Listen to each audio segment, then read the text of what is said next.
ГСП онлайн. Городские новости сейчас.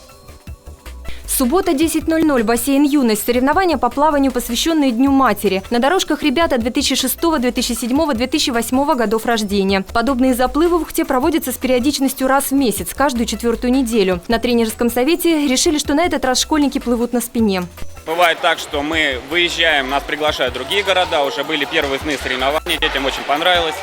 И для детей, конечно, это безусловно только идет, только пользу, только плюсы. Они учатся соревноваться, это только плюсы.